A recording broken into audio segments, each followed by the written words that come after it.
വന്യജീവി പ്രശ്നത്തിൽ കേന്ദ്ര ഗവൺമെന്റിന്റെയും കേന്ദ്രമന്ത്രിയുടെയും പ്രതികരണം അർദ്ധസത്യമെന്ന് മന്ത്രി എ കെ ശശീന്ദ്രൻ. വെടിവയ്ക്കാൻ കേന്ദ്ര സർക്കാർ പറയുന്ന ഉപാധികൾ അപ്രായോഗികമാണ്. മലയോര മേഖലയിലെ ജനങ്ങളെ ദ്രോഹിക്കുന്ന നിലപാടാണ് കേന്ദ്ര സർക്കാർ സ്വീകരിക്കുന്നത്.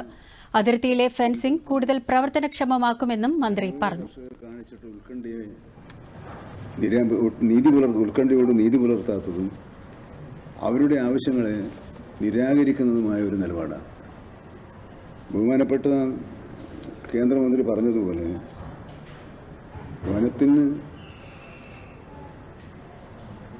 നിന്നും പുറത്തിറങ്ങി ജനങ്ങളെ മനുഷ്യരെ കൊല്ലുകയും കൃഷിയിടങ്ങൾ നശിപ്പിക്കുകയും ചെയ്യുന്ന വന്യജീവികളെ കൊല്ലാനുള്ള ഉത്തരവ് പുറപ്പെടുവിക്കാനുള്ള അധികാരം ചീഫ് വൈൽഡ് ലൈഫ് വാർഡനുണ്ട് എന്ന വാദം ശരിയാണ്. നമ്മുടെ നാട്ടിലെ ആവശ്യം എന്താണ്? ഇവിടെ ഒരു